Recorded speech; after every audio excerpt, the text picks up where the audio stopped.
Bom, então, nossa aula, dia 24 de junho, né, forças intermoleculares, nós vamos começar aqui, vamos fazer um parâmetro rápido sobre as forças intermoleculares, e só para a gente poder começar a falar das forças intermoleculares, primeiro, forças intermoleculares são aquelas forças de atração que ocorrem entre as moléculas. As ligações químicas, ou no caso a ligação covalente, é uma ligação que ocorre dentro da molécula. Então seria uma força ou uma atração ou uma ligação intramolecular. Aqui eu vou ter uma ligação intermolecular entre uma molécula e outra, né? Essa que é a diferença para as ligações químicas, né? Então tá ali, ó, definição, atração existente entre as moléculas de uma substância, né? Opa, então se eu estou usando o termo moléculas, isso significa que eu vou falar de substâncias com ligação covalente. Por que aqui eu não vou mencionar substâncias com ligação iônica? É bem simples, porque ligação iônica, a força de atração é a eletrostática, que é onde você tem carga positiva sendo atraída por carga negativa. E aí não tem muita coisa que falar, né? As substâncias iônicas estão todas no estado sólido, os pontos de fusão e de ebulição são altos, não tem muito o que definir. Quando se trata de substância molecular, ou seja, substância que apresenta ligação covalente, aí a coisa muda, porque eu posso ter substância molecular no estado sólido, no estado líquido, no estado gasoso. Então, o que diferencia o estado físico de uma da outra? Né? O que vai ter de diferente entre uma e outra? Então, basicamente, o que eu tenho de diferente é a intensidade de atração entre as moléculas, tá? E essa intensidade de atração, ela vai influenciar no estado físico dessa substância, né? E aí eu vou ter o termo volatilidade. O que significa uma coisa ser volátil? Significa que alguma coisa evapora ou vaporiza com muita facilidade. Então é mais ou menos assim, quando eu falo assim, ó, esse líquido ele é volátil, significa que ele evapora com facilidade. Exemplo, o álcool, a gasolina, né? Agora, o óleo de cozinha, ele é um líquido, mas ele não é volátil, porque ele não evapora com facilidade, tá? Na aula passada a gente falou da naftalina, né? Você até perguntou sobre a naftalina. Então, a naftalina é uma substância sólida, mas é volátil. Ela volatiliza com facilidade, né? Ela sublima com facilidade. Ela passa para o estado gasoso com muita facilidade. Então, aqui é um exemplo, só para a gente poder entender como que essa diferença ocorre. Então, ó, num primeiro momento, eu tenho água e éter. E aí, após um certo tempo, a quantidade de água, né, uma certa quantidade de água evaporou, né, e uma certa quantidade de éter também. Mas se eu for comparar até pelo desenho, a quantidade de água e de éter inicial é a mesma. Só que lá no final, a quantidade de água é menor do que a inicial. E a de éter também, a quantidade é menor do que a inicial. Porém, aparentemente já dá para perceber que o volume que sobrou de éter foi menor. Ou seja, se sobrou menos éter, é porque ele evaporou mais, né? Teve maior quantidade de éter que passou para o estado gasoso. E aí, o que vai me diferenciar entre a água e o éter? Éter é uma substância orgânica, né? O que vai diferenciar um do outro? Que a água vai evaporar menos do que o éter. Ou vou traduzir para o termo que a gente está usando aqui agora, a água vai ser menos volátil do que o éter. O que vai diferenciar uma da outra é simplesmente o quê? A intensidade de atração entre essas moléculas. Então, via de regra, o que a gente vai perceber? Que quanto menos intensas as forças moleculares que a substância possui, mais volátil é a substância. E o que significa ela ser mais volátil? Significa ela ter menor ponto de ebulição, tá? Então, resumindo, fica algo desse tipo aqui, ó. Quando as forças são menos intensas, né, significa as forças de atração entre as moléculas, né? Significa que a substância ela é mais volátil, ela vai apresentar menor ponto de ebulição. É claro que aqui eu estou limitando a nossa análise somente ao tipo de força intermolecular. Quando a gente for falar de propriedades coligativas, aí nós vamos entrar em outros conceitos. Porque, por exemplo, dentro da mesma substância, com relação à mesma substância, por exemplo, a água, ela ferve a 100 graus Celsius. É isso que a gente aprende na escola, né? Ela ferve a 100 graus Celsius e congela a zero. Mas ela ferve a 100 graus Celsius no nível do mar. Se eu for lá para o Monte Everest, ela vai ferver a menos de 100 graus Celsius. Aí já são outros fatores que vão influenciar. Então, por enquanto, a gente está analisando nas mesmas condições de temperatura e pressão. né? Ou nas mesmas condições, CNTP condições normais, né? Aí já são valores fixos. Então, nas mesmas condições de temperatura e pressão, substâncias podem ter a volatilidade diferente, o exemplo da água aí do éter. E o que vai definir essa volatilidade é o tipo de força intermolecular. Então, a primeira delas, né, a gente coloca aqui como sendo a primeira, que ela é a mais fraca, é a chamada de polo induzido, né? Ou simplesmente de polo induzido, né? Posso usar um termo só, que é a chamada força de Van der Waals, né? Ou forças de London, certo? Esse tipo de força intermolecular, ela ocorre entre moléculas apolares. Isso é importante a gente saber. Ela ocorre entre moléculas apolares, tudo bem? Como é que ela ocorre então? Bom, se a molécula é apolar, significa que ela não tem polos, não é isso? E se ela não tem polos, ela vai ter um aspecto desse tipo aqui, ó. A nuvem eletrônica, ela vai estar distribuída de forma uniforme. Então tá aqui, beleza? Eu peguei até um exemplo aqui, ó, o I2. Por que I2? Né? Exemplo de moléculas apolares, aquelas que são formadas pelo mesmo elemento químico, ou seja, substâncias simples, né? Então, aqui, ó, a nuvem eletrônica que envolve os átomos de iodo, elas têm lá um formato. Só que em determinado momento, se essas duas molequinhas de iodo se aproximarem, elas vão começar a ter uma distorção nessa nuvem eletrônica. E essa distorção, ela vai ser exemplificada exatamente aqui, ó. Então, se uma molécula começar a se aproximar de outra, o que vai acontecer? Uma nuvem eletrônica vai repelir outra. Então, ó, olha como é que deformou a nuvem eletrônica aqui dessa molequinha da esquerda e dessa molequinha da direita. Não é isso? O que aconteceu? Quando a molequinha da direita se aproximou da esquerda, a nuvem eletrônica dela repeliu a nuvem eletrônica da esquerda. E aí, os elétrons, eles se afastaram um pouco. Não é isso? E aí começou a ter essa deformação. Quando ocorre essa deformação, é quando você começa a observar o aparecimento dos polos. Aí eu vou relembrar aqui, ó. Lembra que eu comentei até na aula passada que isso aqui é delta minúsculo. Esse delta minúsculo, o nome dele é carga parcial, não é isso? É chamado de carga parcial negativa, carga parcial positiva, tudo bem?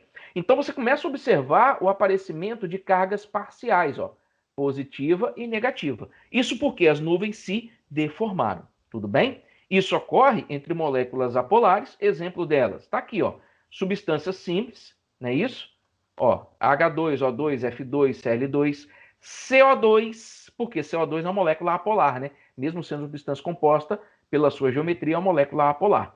CH4, C2H6, hidrocarbonetos. Então, via de regra, já adiantando, os hidrocarbonetos são substâncias apolares. Então, se você vê alguma questão falando bem assim, porque o petróleo não sei o quê. Petróleo formado, né? Porque qual é a definição de petróleo? Né? Pela palavra, pela etimologia da palavra, é óleo de pedra, né? Que é petrus e óleum, né? A junção de petróleo é petrus e óleum, então óleo de pedra. Na definição química, petróleo é a mistura de hidrocarbonetos. Então, qualquer questão que você for resolver que envolva petróleo, petróleo é o quê? Mistura de hidrocarbonetos, tudo bem? Então, aqui, uma série de exemplos de substâncias que são apolares. Então, entre as moléculas dessas substâncias, o tipo de força é a de Van der Waals. E o que acontece é mais ou menos isso aqui, ó.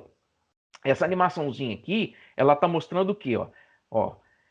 No início, você pode ver que os eletrinhos, ela está até mais rápida, né? Mas no iniciozinho aqui, os elétrons estão meio que distribuídos em volta do átomo em volta do núcleo de neônio, né? Só que à medida que eles vão caminhando, porque as moléculas não estão paradas, né? Elas estão em constante movimento. Então, à medida que eles vão se aproximando, o que acontece? Começa a ter uma distorção da nuvem eletrônica, tá vendo? Ó? Eletrinho, ó, negativo, e do lado de cada esquerdo, ó, positivo, tá vendo? O que está acontecendo aqui? Os elétrons de uma dos átomos, no caso aqui, né? Porque o neônio é um gás nobre e os gases nobres formam moléculas monoatômicas, tá? E aí, ó, se de repente você tiver esses termos que eu estou falando, moléculas monatômicas, diatômicas e tal, se você de repente, né, se perder nisso aí, pode parar, né? Pode abrir o microfone aí e perguntar que a gente volta, tá bom? Então aqui, o que você vai observar? Os elétrons vão se aproximando aqui, ó, e aí gera uma distorção na nuvem eletrônica do segundo átomo de neônio, não é isso? E aí começa a aparecer os polos, ó, positivo e negativo. É daí que aparece o dipolo induzido. Então, por que o nome é dipolo induzido? Porque o nome já diz. É um dipolo, que são dois polos, né, positivo e negativo, que ele vai aparecer quando for induzido por algum motivo. Que motivo principal é esse? A aproximação de moléculas. Por isso que é dipolo induzido. Tudo bem? Esse dipolo ele não existe. Ele vai ser induzido pela aproximação das moléculas, né? Então, no iníciozinho aqui aparece a dispersão de London, né, isso, e depois, ó, as interações de Van der Waals, né, que é a atração entre as duas, tá?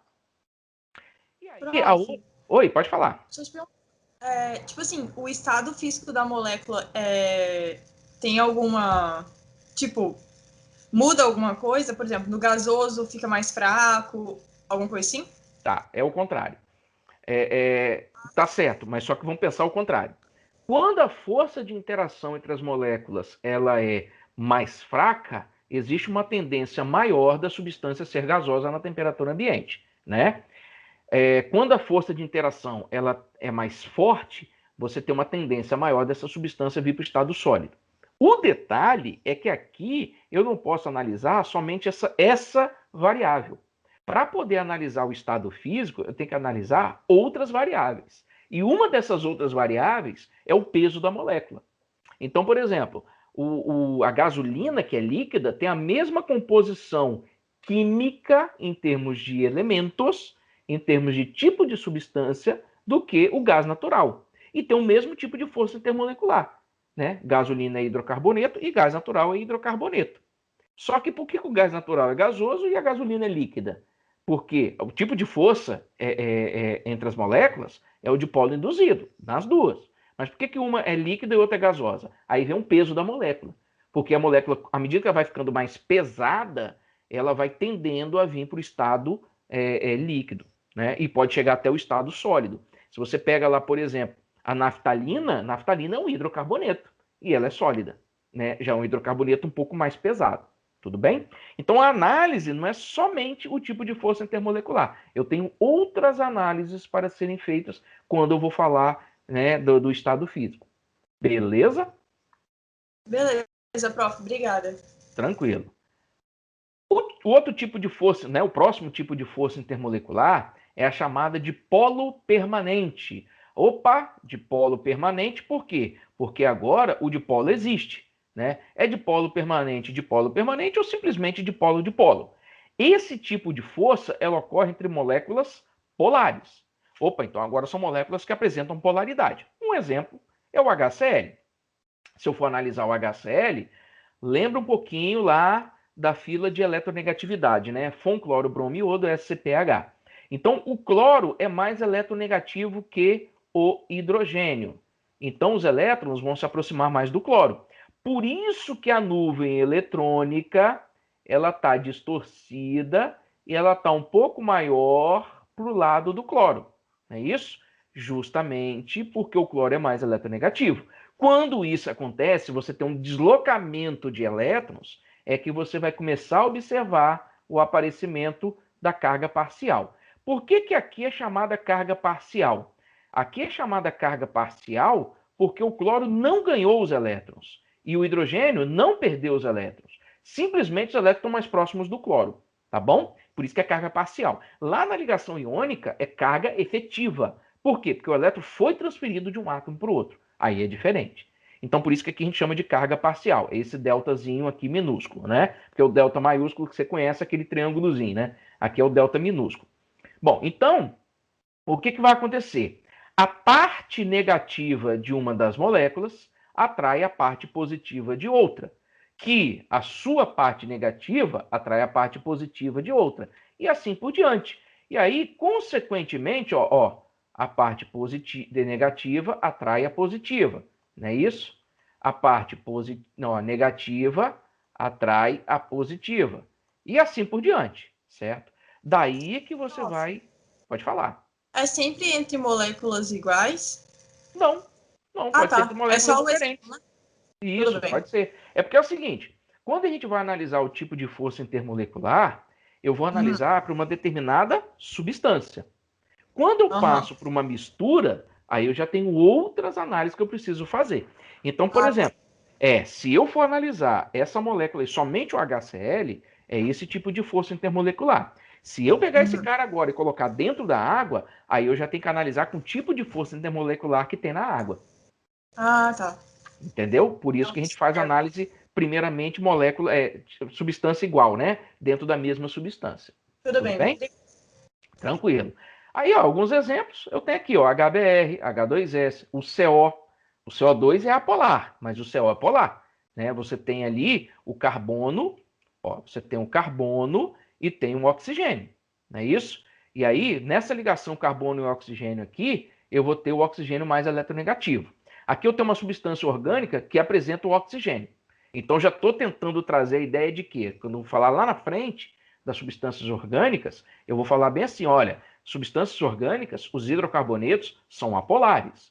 Mas quando você tem outros elementos químicos na molécula, eles já começam a ter uma polaridade. Então, por exemplo, os ésteres, os éteres, os álcoois, os aletos os aletos de alquila, né? Que a alquila seria aquela cadeia carbônica com ligações simples, né? Então, aqueles que têm átomos diferentes de carbono e hidrogênio são polares. Então, aqui, ó, por exemplo, eu tenho aqui no caso é acetona, né? Que aqui seria H3C, C-O, CH3. Isso aqui é a acetona. E a acetona, a gente lembra que a acetona, ela tem uma característica, ela tem uma afinidade muito grande com a água. Aí você fala, pô, mas acetona é substância orgânica. Mas é polar. Ela tem uma afinidade com a água. Então, quando eu for falar de soluções, acho que já está logo na frente aí, né? Daqui uns 2 ou 3 módulos, eu vou falar disso de solubilidade, que semelhante dissolve semelhante, tá? E aqui ainda tem um SO2, que é o anidrido sulfuroso, porque aqui o enxofre, ele está com NOx 4+, né? Se eu for calcular aqui, ó, ele está com NOx 4+. Beleza? E aí, como é que acontece esse tipo de interação? Bom, aqui ó, é para exemplificar o seguinte, tá vendo? Os polos já existem. Aqui eu não sei se o vermelho é positivo ou negativo, se o amarelo é positivo ou negativo. Mas se eu for trazer uma comparação com o HCl, né? O grandão era o Cl, então era a parte negativa. Ó. Então aqui ó, é a parte negativa. Aqui, ó, exemplo, então, seria a parte positiva. Quem é que atrai quem? Ó, positivo atrai negativo, não é isso? E aí, ó, o positivo aqui, ó, vai atrair o negativo de outra. E assim por diante, certo? E aí, ó, os dois aqui vão se atrair, beleza? E assim por diante, é assim que vai acontecer a atração. Só que esse dipolo, ele já existe, né? Ele não é simplesmente pela proximidade das moléculas igual ao anterior que era o induzido. Esse aqui, o dipolo, já existe, tá bom? E aí, por último, nós temos a ligação ou ponte de hidrogênio. A ligação ou ponte de hidrogênio, ela tem uma característica. Ela ocorre entre moléculas em que o átomo de hidrogênio ele está ligado a um elemento muito eletronegativo. Só que são apenas 3 elementos muito eletronegativos, que eu gosto de falar para facilitar gravar, que é o grupo FON. O que é o grupo FON? É o flúor, oxigênio e nitrogênio. Então, em moléculas que você tem o hidrogênio ligado a flúor, a oxigênio e a nitrogênio, essas moléculas elas apresentam a chamada ponte de hidrogênio, né? Ou ligação de hidrogênio. Na verdade, o termo ponte é um termo antigo, tá? Porque essa ligação, essa interação intermolecular, ela chega a ser tão forte quanto uma ligação intramolecular, uma ligação covalente mesmo. Tudo bem? Então, por isso que ela é chamada hoje de ligação de hidrogênio. Então, tá aqui, ó. Por exemplo, molécula de água, ó, hidrogênio, hidrogênio. O hidrogênio é a parte positiva. Por que ele é a parte positiva? Porque o oxigênio é mais eletronegativo, atrai os elétrons mais para o lado dele. Tudo bem? Se eu estiver falando alguma coisa e você ficar, peraí, eu não estou muito ligado nisso aí, para e me pergunta, tá bom? Pode então, deixar. Beleza, então. Ó, então, o hidrogênio ele é menos eletronegativo, ele fica positivo. Ele é atraído pelo oxigênio da outra molécula. Aí o hidrogênio dessa molécula do meio aqui, ó, atrai o oxigênio de outra molécula, né? Porque é positivo com negativo. Aí esse hidrogênio atrai o oxigênio de outra molécula. Aí esse oxigênio, aqui, ó. Por que o oxigênio da molécula do meio, ele está atraindo duas moléculas de água ao mesmo tempo? Pergunta. E aí, pode responder. Por causa dos elétrons não ligantes? Positivo. Quantos elétrons não ligantes, ou quantos pares de elétrons não ligantes que o oxigênio tem? Ele é família 6A, ele usou 2 na ligação, ele tem 6. Então, ele tem agora o quê? 2 pares de elétrons não ligantes. Então, esses 2 pares de elétrons não ligantes aqui, ó, é que vão interagir com outras moléculas de água. E aqui, só para aguçar a sua memória, isso aqui formou uma estrutura geométrica. Que estrutura... E tá lindo! Eu não vou nem desenhar agora, não, vou esperar. Que estrutura geométrica? Para e pensa aí. Né? Eu vou contar até 3 na minha cabeça aqui para você pensar. Para e pensa qual a estrutura geométrica. Não precisa nem de responder, não. Para mim, uma pirâmide, assim. Opa, uma pirâmide. Já começou. Então vamos lá. É uma pirâmide, beleza. Bonito. De base triangular, por exemplo. Isso, perfeito. Qual é o nome da geometria? Já acertou. Nossa, professor, pera. Tranquilo, você já acertou. Pirâmide de base triangular. Triangular. Estou desenhando aqui agora. O nome também serve para as forças intermoleculares? Pois é. Agora que vem a explicação por que a água, quando congela, aumenta de volume. Porque o que acontece? A água, no estado líquido, ela assume uma estrutura, né? Normalmente uma estrutura hexagonal. Né? Você tem uma estrutura hexagonal que as moléculas estão interagindo entre si. Mas quando ela congela, ela vai formar uma estrutura um pouco mais rígida de um tetraedro. E essa estrutura do tetraedro aqui, ela aumenta de volume. Por isso que a água, quando congela, ela aumenta até 10% do seu volume original. Até 10%, quer dizer que não vai dar 10%, né? Então ela vai aumentar um pouco o seu volume original. Por isso que o gelo, ele é menos denso do que a água. Por isso que quando eu boto lá a água para congelar, na forma de gelo rente à superfície, depois que ela congelar, ela ultrapassa. Não é isso? Ela pode entornar, ela pode ultrapassar. O gelo fica maior do que a quantidade de água que eu botei. Porque quando ela forma essa estrutura aqui, ó, tetraédrica, ela tem uma expansão do seu volume. São pouquíssimas substâncias na natureza que têm essa característica, tá? De expansão de volume. Então, qual é a delas? A água. A água tem essa característica. Por isso que o gelo boia, né? E aí vem aquela questão do iceberg, né? Que o iceberg, 90% dele está para baixo e 10% dele está para cima. Não é isso?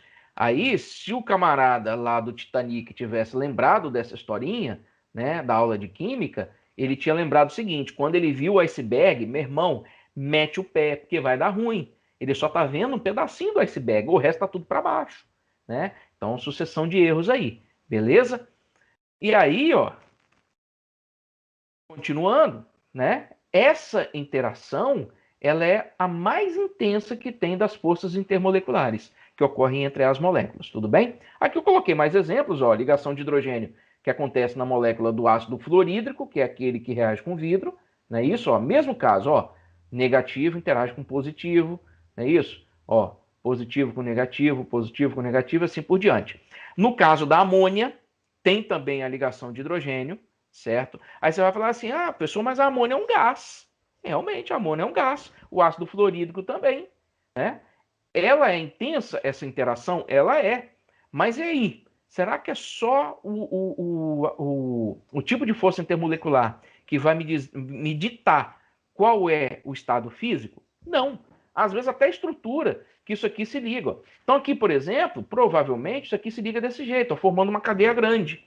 No caso aqui da amônia também. No caso da água, por que ela fica líquida? Porque ela começa a formar uma cadeia hexagonal. Ela começa a ter uma certa estrutura. Por isso que traz ela fica mais, digamos assim, mais compacta do que deveria. Então traz ela para o estado líquido, tá? Então não é somente o tipo de força intermolecular. Existem outros fatores que vão influenciar no estado físico. É claro que o tipo de força intermolecular me ajuda a definir, tá? E aí, né, colocando aqui uma animaçãozinha, ó, Ó o que está acontecendo. Tá vendo? Essa estrutura hexagonal que está sendo mostrada aí, ó, é a estrutura quando a água ela está no estado líquido, né? Então, por exemplo, se eu pegar vapor d'água e deixar o vapor d'água simplesmente resfriar, o que vai acontecer? As molequinhas que estão em movimento errático, né? Porque está no estado de vapor, não tem uma trajetória definida, elas têm um movimento errático, uma hora uma vai olhar para a outra, opa, vem cá, vamos atrair aqui, ó, e vai atraindo. E aí, quando a linha, né, eu falo que alinha os planetas, né, quando a linha positivo com negativo, é que vai formar o quê? Hydrogen bonds, né, que são as ligações de hidrogênio, beleza? Quando a água congela, essa estrutura não fica desse jeito, ela fica ruim para a água congelar. Então, o que acontece? Ela vai se rearranjar numa estrutura tetraédrica. Só que agora eu estou falando de uma molécula que tem, né, tem um oxigênio com 2 átomos. Então, essa estrutura ela aumenta de tamanho. E aí a água, quando congela, ela aumenta de volume. Tá bom? Qual é o que influencia também, né, na temperatura de ebulição? Qual a relação que eu tenho entre as forças intermoleculares e a temperatura de ebulição que a gente está falando aqui, ó? E aí eu coloquei 2 fatores básicos, né? Primeiro, que é o tipo de força intermolecular, né? Isso porque dipolo induzido é mais fraca que dipolo, que é mais fraca que ligação de hidrogênio, certo? Então, em direção à ligação de hidrogênio, eu tenho uma crescente intensidade da interação. Então, é de se esperar que para o lado da ligação de hidrogênio, eu tenho as maiores temperaturas de ebulição. E para o lado da dipolo induzido, eu tenho as menores temperaturas de ebulição. Beleza? Opa, deixa eu escrever aqui. Pronto. Então, as maiores temperaturas de ebulição para o lado da ligação de hidrogênio. Está aqui. E as menores temperaturas de ebulição para o lado da dipolo induzido. Beleza? Agora, o tamanho das moléculas também influencia. Por quê? Aí eu vou analisar com base no mesmo tipo de força intermolecular. Então, se eu pego substâncias com forças intermoleculares que são as mesmas, né? Sei lá, todas elas são de polo, todas elas são de polo induzido. Então, eu vou partir agora para a massa das moléculas. Por quê? Via de regra, quanto maior a massa da molécula, maior será a temperatura de ebulição. Beleza? Então, para substâncias que têm o mesmo tipo de força intermolecular, quanto maior a massa da molécula, maior a temperatura de ebulição. Beleza?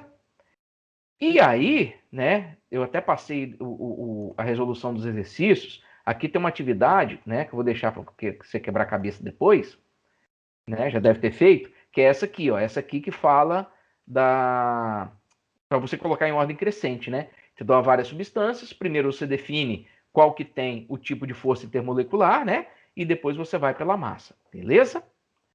Isso aí é mais para fixar, né? Porque, como eu falei com você, a gente vai ver aqui, ó, que dos últimos 11 anos de Enem, não caiu nenhuma questão que falar, coloque em ordem crescente de força intermolecular, coloque em ordem crescente de temperatura de ebulição. Não apareceu, né? Isso pode aparecer lá na química orgânica. Aqui não apareceu, na química inorgânica. Porque lá, né, você trabalha um pouco mais os compostos orgânicos. Beleza? Certinho, então? Tudo bem. Então, vamos lá nas questões. Bom, nas questões aqui, ó, eu tenho a primeira questão, que ela fala bem assim, ó. O processo de industrialização tem gerado sérios problemas de ordem ambiental, econômica e social, entre os quais se pode citar a chuva ácida. Os ácidos usualmente presentes em maiores proporções na água da chuva são o ácido carbônico. Esse aqui é natural, tá? Esse aqui toda chuva tem, porque é o gás carbônico que está no ar. Tudo bem? O problema é o excesso dele. Por quê? Porque a queima de combustíveis fósseis, ela gera óxidos de enxofre, ela gera óxidos de nitrogênio, ela gera gás carbônico, né? Então, a queima de combustíveis fósseis promove uma liberação maior desses gases, tudo bem? Aqui, ó, o H2CO3 ele é formado pela reação do CO2 atmosférico com a água. Aí você ainda tem o HNO3, o HNO2, né, ácido nítrico, nitroso, sulfúrico e o sulfuroso.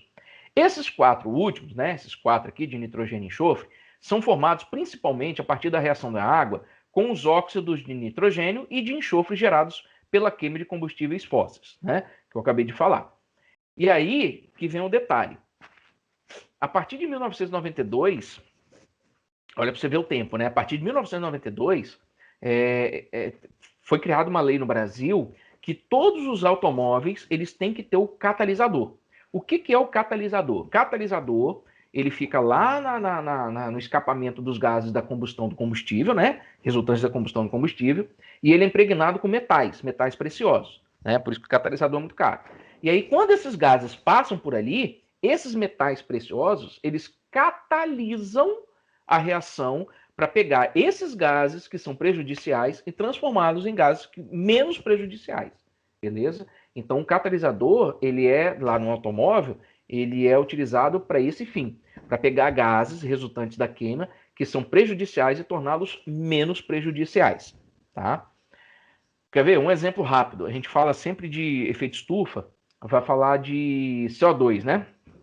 Mas eu não sei se você já ouviu falar, né? Até um termo que o pessoal fala, o arroto das vacas, o peido das vacas, né? Dos bois e tal. Não sei se você já ouviu falar sobre isso. Mas por quê? Já ouviu falar, né? Então, e parece que é sacanagem, mas não, né? O fato é sério. Por que isso acontece? Que eles também provocam efeito estufa? Porque ali tem metano. E o metano é decomposição anaeróbia de compostos orgânicos, de matéria orgânica, né? Ele é formado aí. E aí esse metano, ele chega a ser de 20 a 27 vezes mais agressivo em termos de efeito estufa do que o próprio CO2. Por isso que é melhor queimar o gás natural que é gerado do que liberar para a atmosfera, né? E no caso das vacas, como é que você vai fazer com as vaquinhas, coitada? Né? Não vai botar fogo para elas poderem arrotar e peidar, né? Não tem como, beleza? Então aí são as flatulências da vaca, né? Vou falar um termo mais técnico e bonito, né? As flatulências da vaca e os arrotos da vaca, né? Das vacas, né? E do boi também. Mas aí, ó, a formação da chuva, mais ou menos ácida, depende não só da concentração de ácido formado, como também do tipo de ácido, né? Ó, essa pode ser uma informação útil na elaboração de estratégias para minimizar esse problema ambiental. Se consideradas concentrações idênticas, quais dos ácidos citados no texto conferem maior acidez às águas das chuvas? Olha só, essa questão aqui é uma questão de força de ácido, não é isso? Ele quer saber quais são os ácidos mais fortes. Só isso. A questão é só quer saber isso, né? E aí, aquele macetinho que eu passei na aula de terça-feira, que eu mandei hoje no Zap, né? Aquele que eu montei e mandei para vocês. Aquele macetinho ele vai ajudar você a lembrar e saber qual é a resposta, tá? Porque ele vai te dizer qual é o ácido mais forte. Porque se eu quero saber qual vai dar maior acidez, eu quero saber qual é o mais forte, não é isso? E aí, ó, fica assim, ó. Aqui eu vou usar um termos mais técnicos, né? Não macete. Mas o macete também funciona. Ó, os ácidos sulfúrico e nítrico são os ácidos fortes, isto é, eles ionizam de maneira intensa, produzindo grande quantidade de H+, o que confere maior acidez. Quanto maior a concentração de hidrogênio, maior a acidez. pH menor, né? Lembrar sempre disso. Então tá aqui, ó. Essa aqui são as estruturas, tá? Ou as fórmulas estruturais planas dos ácidos, tudo bem? Uma coisa que a gente vai observar nesses ácidos é o seguinte: os hidrogênios, eles estão ligados ao oxigênio, em todos eles, tá bom? E aí, vou voltar na aula passada, em que eu falei bem assim, que os hidrogênios ionizáveis de um ácido são aqueles que estão ligados ao oxigênio. Então, no caso dos oxiácidos, né? No caso dos oxiácidos, são os que estão ligados ao oxigênio, tudo bem? E aqui o que você vai perceber? Você vai perceber Eu usei esse macete. Oi? Eu usei esse macete. Na Usou hora que só macete. Na hora que só esses dois deram 2, eu dei graças a Deus, porque eu não sei de cor qual que é forte, qual que é fraco. Não precisa. Tá aqui, ó. Ó, aqui, ó. Aqui é 1, né? Aí, ó. 2 menos 4, 2. 3 menos 1, 2. Acabou. Se você pegar o anterior, ó. Se você pegar aqui, ó. Aqui vai dar 1. Beleza? Cadê o CO3? Aqui vai dar 1. Opa. Aqui vai dar 1. E o NO2, aqui também vai dar 1. São moderados. Né? Então, quer dizer, é isso aí. É um macetinho mesmo. Não tem erro, não. Tá aqui, ó. Aqui é só para exemplificar. E aí eu só quero, agora, eu vou só mostrar por que que eles são mais fortes? Aí você vai falar, pô, professor, mas os dois têm a mesma quantidade de hidrogênios, né? Ó, o HNO2 tem um hidrogênio e o HNO3 também. O H2SO3 tem 2 hidrogênios e o H2SO4 também tem 2 hidrogênios. Por que que os de baixo são mais fortes que os de cima? Vou te usar um termo que, se de repente, né? Não tem muito utilizado, não, mas eu gosto de falar porque isso te ajuda a definir outras coisas, principalmente quando chegar lá na orgânica. O tal do efeito indutivo. O que que acontece? Você vai perceber que o HNO3 e o HNO2 tem mais... HNO3 e H2SO4 tem mais oxigênios. E realmente, o fato de ter mais oxigênios aqui, ó, vai fazer o quê? Vai puxar os elétrons para o lado deles. Puxando os elétrons para o lado deles, tá? O que que vai acontecer? Ó, puxando os elétrons aqui para o lado deles, o que que vai acontecer? Vai enfraquecer a ligação oxigênio-hidrogênio. O que que é isso? Vai facilitar a saída do hidrogênio da molécula, né? Porque esse hidrogênio só vai sair quando ele for colocado em água, né? Por isso que está falando da chuva, né? Quando ele for colocado em água é que você vai perceber a acidez. E aí, o que que a água faz? A água, lembra, eu vou desenhar de uma forma diferente, tá? Eu vou desenhar a água assim, ó, H, H, O, H. Vou desenhar água diferente. E aí, lembra dos dois eletrinhos, dos dois pares de elétrons não ligantes? O que que a água vai fazer para poder tirar esse hidrogênio? Eu mostrei na aula passada, né? Esse parzinho de elétron não ligante vai vir aqui no hidrogênio e vai roubar esse hidrogênio do oxigênio. Como o oxigênio, vou usar, né, um termo assim mais simples, como o oxigênio está preocupado porque tem outros dois oxigênios querendo sacanear com ele, roubar os elétrons dele, ele perde a atenção dessa ligação. E aí, ele facilmente consegue liberar o hidrogênio. Tá? Então, efeito indutivo. Onde que o efeito indutivo vai ser mais forte? Por exemplo, no HNO3 ou no HNO2? Aqui só tem um oxigênio para roubar, para puxar os elétrons. Aqui tem dois. Olha o H2SO3. Ó, um oxigênio. Aqui tem dois. Tudo bem? Então, por isso que quanto mais oxigênios na molécula, mais forte é o ácido. Por que mais forte? Porque libera mais facilmente os hidrogênios, então vai ter um pH menor, vai ter uma acidez maior. Tá? Essa é a explicação, beleza? Eu gosto de falar da explicação, porque se eu te explicar isso uma vez e você entender, acabou, você nunca mais vai esquecer, você não vai decorar nada, entendeu? Você nunca mais vai esquecer. E aí, ó, quanto maior a concentração de íons H+, menor vai ser o pH, né? Por causa dessa continha que eu não vou entrar em detalhes agora, a gente vai trabalhar mais tarde. Então, maior vai ser a acidez, tá? A acidez é inversamente proporcional ao número de pH, por causa da continha que é menos o logaritmo. E aí, ó, tem uma observação ainda, né? Eu coloquei isso aqui, que é uma regrinha, que é chamada regra de Linus-Pauling, que quanto maior o número de átomos de oxigênio não ligados a hidrogênio, maior é a força do ácido, né? Então tá aqui, ó. Por isso que tá essa diferença aqui entre o HNO2 e HNO3, H2SO3 e H2SO4. Mas que o macetinho ajudou a responder a questão, né? Porque dá o resultado 2. Então, resposta aí, letra D, H2SO4 e HNO3. Beleza? Agora nós vamos lá na segunda questão, ó. Os tubos de PVC, material organoclorado sintético, são normalmente utilizados como encanamento na construção civil.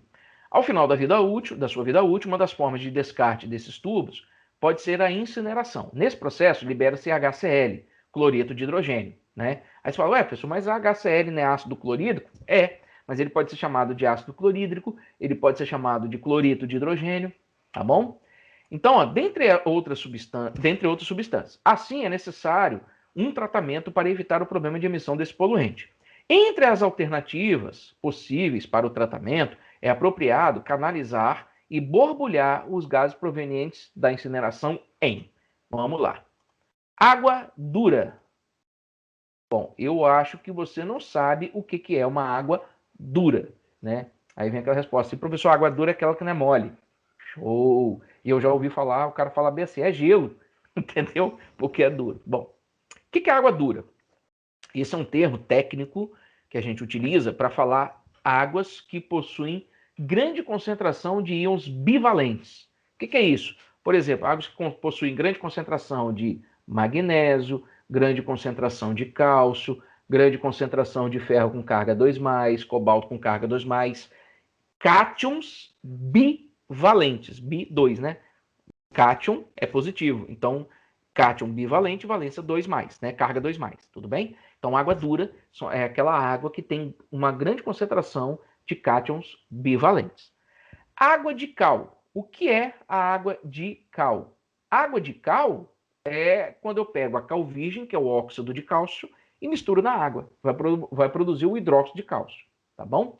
Água salobra. O que é uma água salobra? O nome já diz, salobra te lembra sal, e é isso mesmo.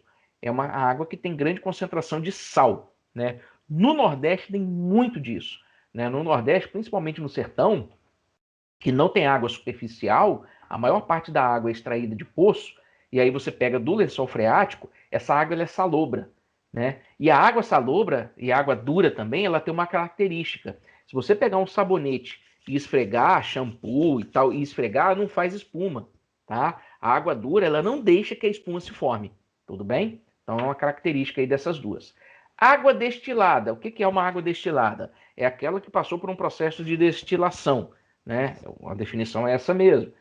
Ou seja, ela foi evaporada e condensada novamente. O que tem essa água em relação às outras, né? A água normal ou a água potável? Ela tem menor concentração de sais minerais dissolvidos, né? Ela é um pouco mais pura do que a água potável. E a água desmineralizada ou deionizada é uma água extremamente pura, porque ela foi retirada todos os minerais ou todos os íons dessa água. Tudo bem? Por um processo chamado de desmineralização, que é um processo que você utiliza algumas membranas que elas vão roubar os cátions e ânions que tem nessa água. Tudo bem? O processo de osmose reversa consegue fazer isso, né? É um dos processos de tratamento para poder utilizar a água do mar como água potável, né? Principalmente em países do Oriente Médio. Beleza? Então, esses são os tipos de água, né? Se você não sabia, depois tranquilo, acompanhou, porque se não acompanhou, eu vou falando cada uma de novo. Tá bom? Entendi. Beleza. E aí, ó, vamos lá para a resolução. Ó, para eliminar o HCl, que é um ácido, você tem que utilizar alguma coisa básica, né? Por quê? Princípio padrão, ácido neutraliza base e base neutraliza ácido. E aí, por isso que a melhor é a água de cal. É a melhor, porque é uma solução de hidróxido de cálcio. Porque aí, ó, o hidróxido de cálcio reage com ácido clorídrico para formar o quê? Sal mais água, né? Lembra dessa reação padrão. Essa é uma reação padrão. Base reage com ácido para formar sal e água. Isso é uma reação padrão, tudo bem? E aí, ó, o sal, ele tem o cátion da base, tá aqui, e ele tem, o ânion do ácido, que tá aqui, ó. Beleza? E aí é só montar a fórmula, né? O cálcio é 2+, e o cloreto aqui, no caso, ele é 1-. Por isso que ficou CaCl2, né? E aí, resposta então, né? Letra B, água de cal, que é a resposta que a gente precisa. Borbulhar esse cara na água de cal, né? Então, percebeu? É uma questão bem simples, né? Mas que requer só esse raciocíniozinho aí e conhecer. Porque senão a pessoa olha, meu Deus, o que é uma água dura? O que é uma água destilada? Né? Igual tá aqui, ó. É água salobra. O que é uma água salobra? Né? Quem não conhece fica meio perdido. E aí, ó, uma outra questão. Ó. Em um experimento, colocou-se água até metade da capacidade de um frasco de vidro e, em seguida, adicionaram-se 3 gotas de solução alcoólica de fenolftaleína. Tá? Fenolftaleína é o chamado indicador ácido-base.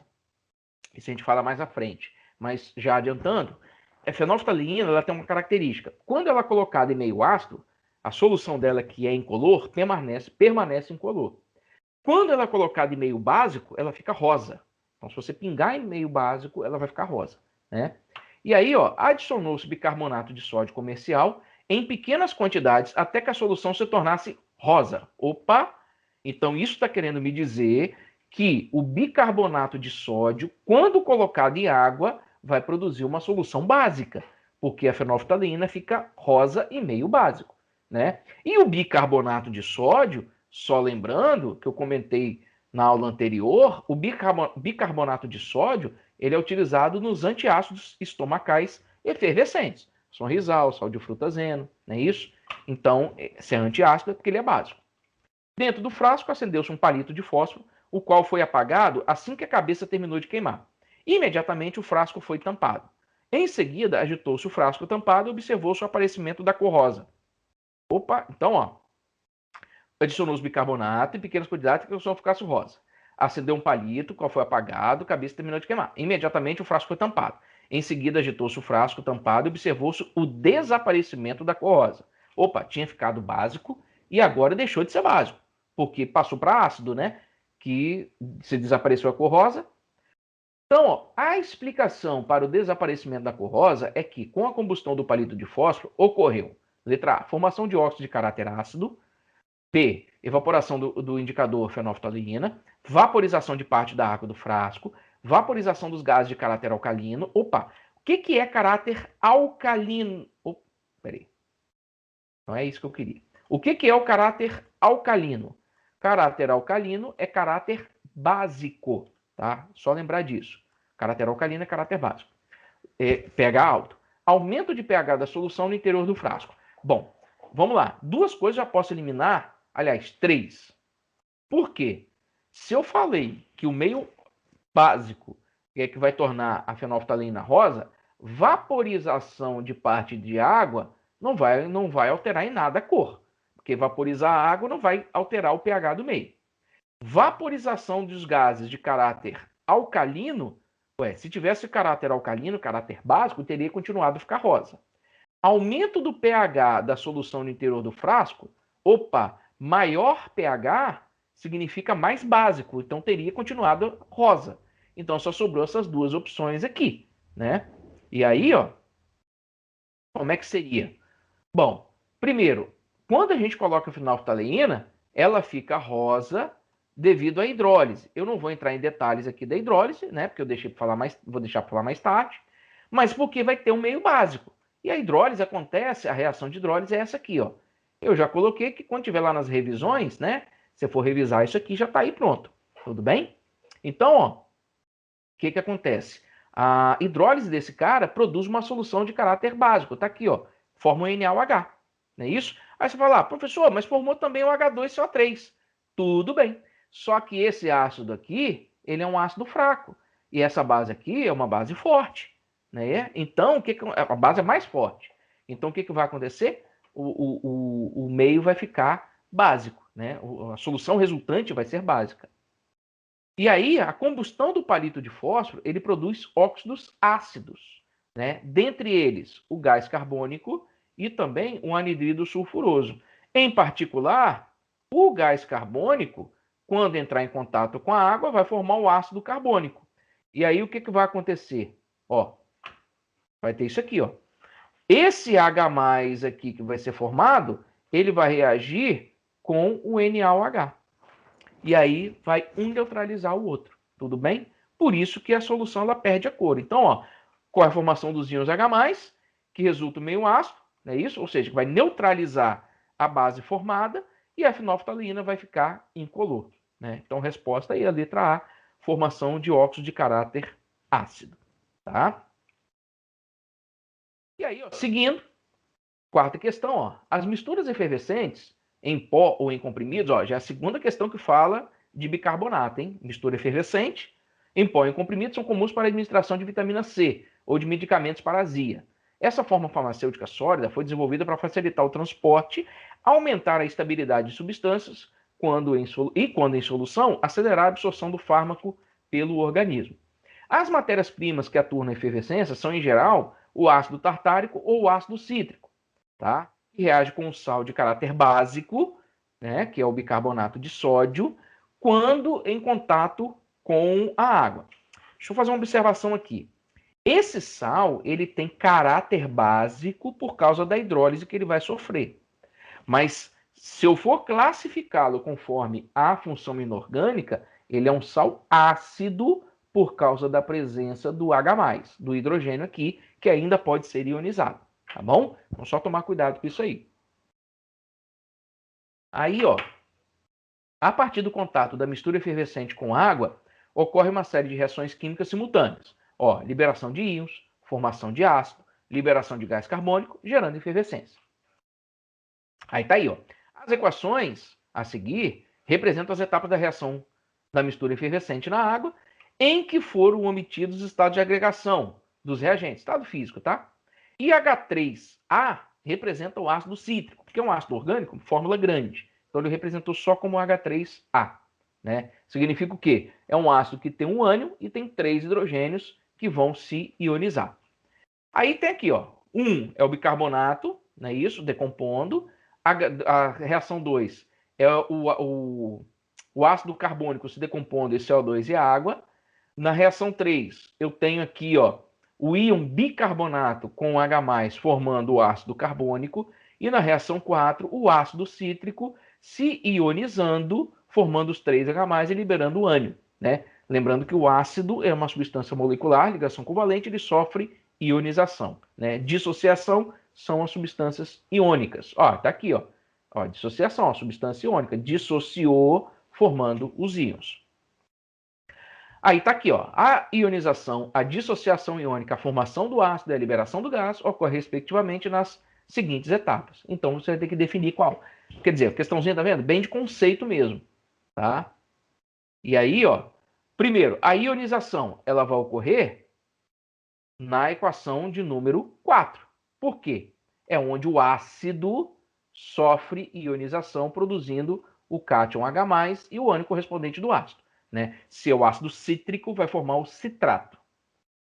A dissociação iônica ocorre quando eu tiver a substância iônica, não é isso? E a substância iônica, aqui, ó, é quando a substância iônica, que é o sal, vai produzir os íons. Então, é dissociação iônica. Equação 1. A formação do ácido está bem simples, né? Que é quando o íon bicarbonato reagiu com H+, para formar o ácido carbônico. Equação de número 3. E a liberação do gás é na equação de número 2, porque o ácido carbônico decompondo em água e CO2, né? Essa setinha dupla aqui é para indicar que o caminho pode ir para um lado ou para o outro. Beleza? E aí, ó, a resposta, então, letra E. Né? A sequência é 4, 1, 3 e 2. Tá vendo que é uma questão bem de conceito. Então, assim, é uma questão muito simples, mas é uma questão de conceito. Né? Por isso que a gente precisa passar e definir. Por isso que lá no início eu defini o que é uma ionização e o que é uma dissociação. Né? Porque formação do ácido e liberação de gás é mais fácil de você conseguir definir. Aí, ó, continuando. Parte do gás carbônico da atmosfera é absorvida pela água do mar. O esquema representa reações que ocorrem naturalmente em equilíbrio no sistema ambiental marinho. O excesso de dióxido de carbono, que é o gás carbônico na atmosfera, pode afetar recifes de corais. Então, ó, tá aqui. Ó. O que a gente vai observar aqui? Ó? A primeira etapa do processo é quando o gás carbônico é absorvido pela água do mar. Quando ele é absorvido pela água do mar, ele vai ter uma reação química em que vai produzir o ácido carbônico. Esse ácido carbônico, ele vai gerar íons de hidrogênio e vai gerar também o íon bicarbonato, né? E aí, o íon bicarbonato, ó, então tenho a reação CO2 mais água formando ácido carbônico, beleza. E aí, o ácido carbônico, ele vai se ionizar, né? Não é dissociar, é ionizar, formando o H+, e o íon bicarbonato, que é o HCO3-. E esse íon bicarbonato também pode produzir o íon carbonato e também mais H+. Beleza? E aí, o que a gente vai observar aqui? Ó, menos ácido e mais ácido. Não é isso? Ou seja, quando a cor aqui, ó, aqui é menos ácido, tá clarinho. Quando vai formando os íons H+, ó, vai ficando mais ácido, mais escurinho. Beleza? Então, isso é o que acontece lá no equilíbrio. Aí vem, ó. O resultado desse processo nos corais é, primeiro, seu branqueamento levando à sua morte e extinção, excesso de fixação de cálcio provocando calcificação indesejável, menor incorporação de carbono afetando seu metabolismo energético, estímulo da atividade enzimática evitando a descalcificação dos esqueletos, dano à estrutura dos esqueletos calcários, diminuindo o tamanho das populações. Então, o que vai acontecer? Bom, à medida que o ácido carbônico vai sendo formado, vai produzindo íons hidrogênios. O que esses íons hidrogênio eles vão fazer? Eles vão começar a atacar a estrutura dos corais. E a estrutura dos corais, ela é formada, na sua maioria, por carbonato de cálcio e carbonato de magnésio. Então, o que vai acontecer? Esses íons hidrogênios, né, essa diminuição do pH, esse aumento da acidez, ela vai atacar essas substâncias que formam os chamados exoesqueletos calcários dos corais. Né? Até coloquei aqui, ó, quinidários, né, que é da classe dos quinidários. É isso, interessante, muito bonito. Então, os corais formadores dos recifes. Então, a diminuição de pH é caracterizada pela presença de H+, que aumenta a acidez, e esse H+, vai reagir com carbonato de cálcio e carbonato de magnésio, consumindo ali os corais. Então, a resposta vai ser o quê? A letra E, em que você vai ter um dano à estrutura dos esqueletos calcários, diminuindo o tamanho das populações. Tá? Por isso que a chuva ácida ela é indesejável, porque a chuva ácida ela vai atacar estruturas que tenham carbonato de cálcio, carbonato de magnésio. Quer ver um exemplo disso? A chuva ácida ela ataca estruturas de concreto. Por quê? Porque as estruturas de o concreto ele é feito com cimento e cimento tem calcário, certo? E calcário ele é substância na sua maior composição carbonato de cálcio. Então a chuva ácida ela é indesejável também no meio urbano por causa disso, né? No meio rural por causa da acidez do solo, né? Que você vai ter que fazer depois uma correção. Beleza?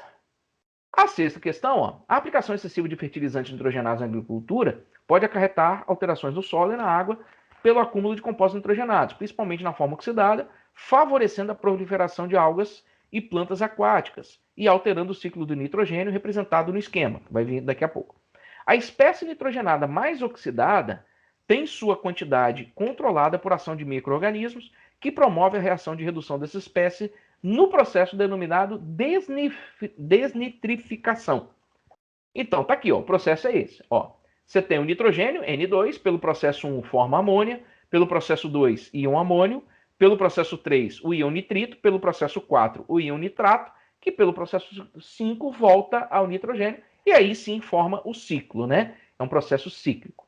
O processo citado no texto está representado em qual etapa?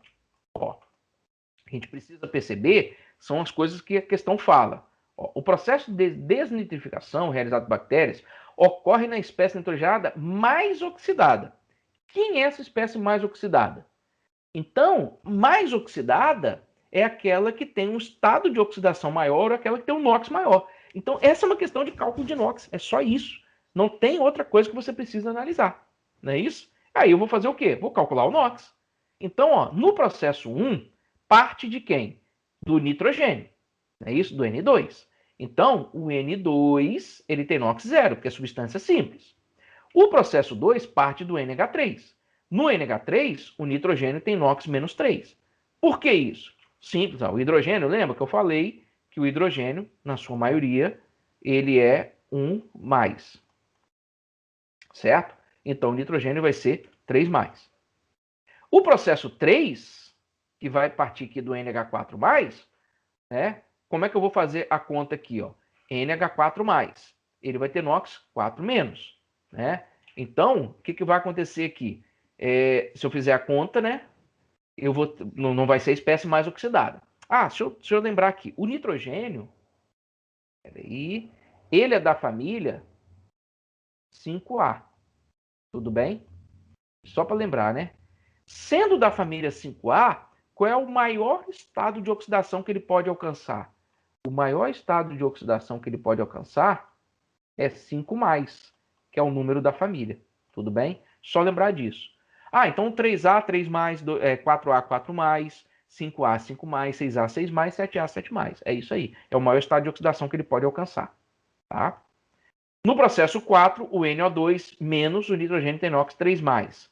E no processo 5, que é do nitrato para o nitrogênio, o nitrogênio tem NOx 5+, que é o maior estado de oxidação que ele pode alcançar. Então a resposta, ó, vou apagar aqui, né? Então a resposta vai ser o quê? A resposta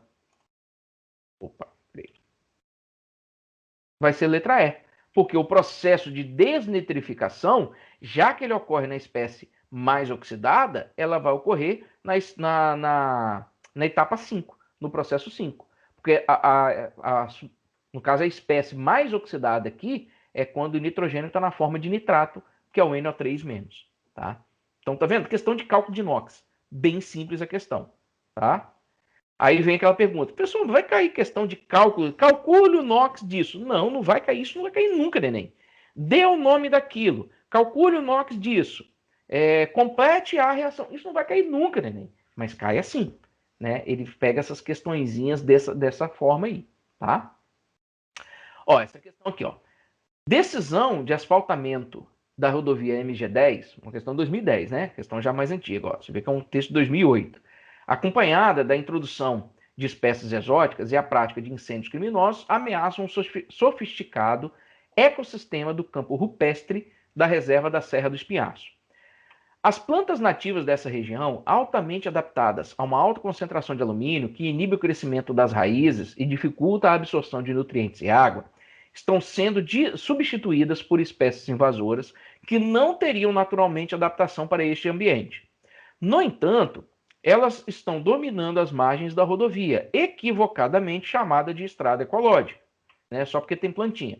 Possivelmente, a entrada de espécies de plantas exóticas neste ambiente foi provocada pelo uso neste empreendimento de um tipo de asfalto, chamado cimento solo, que possui uma mistura rica de cálcio, né? Lembra que eu falei agora do cimento, né? O cimento ele é rico em calcário, que causou modificações químicas aos solos adjacentes à rodovia MG10.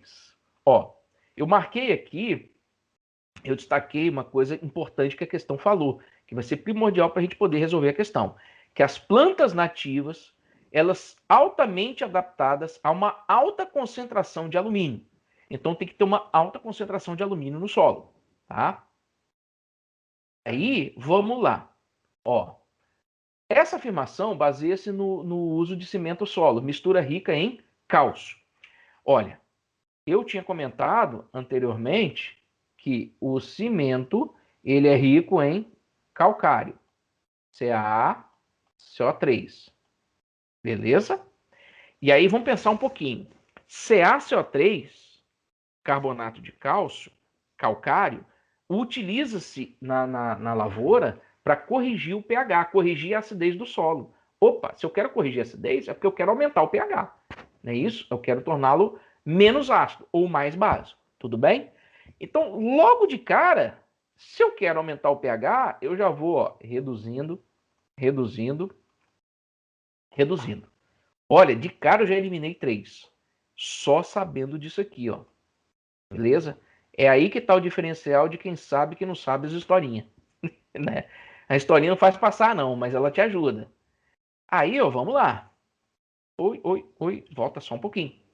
A mistura rica em cálcio contida nesse tipo de asfalto, né, que eu falei agora, é, na verdade, calcário, que é rico em CaCO3. Ponto. A adição de calcário no solo é denominada calagem. Esse processo que eu acabei de falar, de correção de pH do solo, é chamada de calagem. Você pode colocar calcário ou cal, tudo bem? Feita com o intuito de aumentar o pH, ou seja, aumentar a alcalinidade em solos ácidos. Por isso que os reduzindo, eu tirei tudo, eu risquei tudo. Essa informação aqui, ela é importante? É.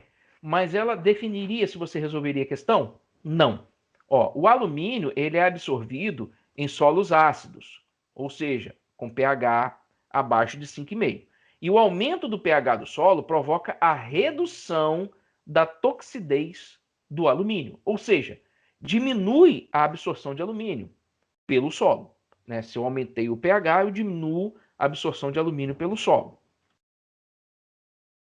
Aí, ó, esse processo é utilizado, por exemplo, nos solos ácidos do Cerrado. Aí, eu vou voltar aqui para falar do seguinte.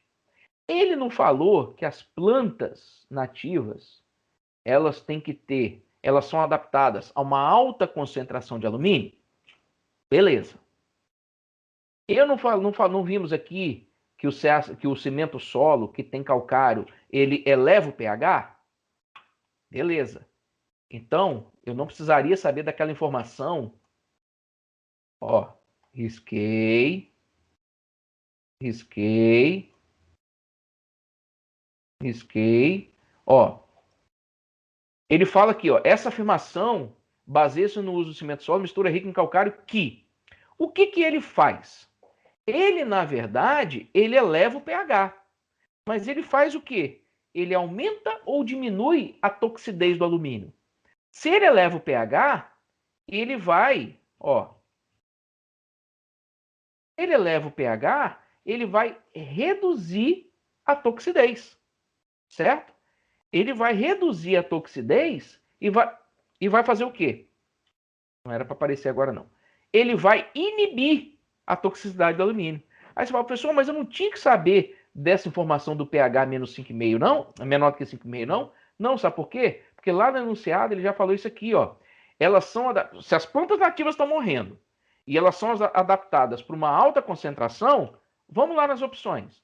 Eu já sei que eu tenho que elevar o pH, então só pode ser letra A ou letra C. E se as plantas estão morrendo e tem que ter uma alta concentração de alumínio, não pode ser a letra C. Porque a letra C aumenta a toxicidade do alumínio. Ou seja, aumenta a quantidade de alumínio no solo. Tem que ser somente a letra A.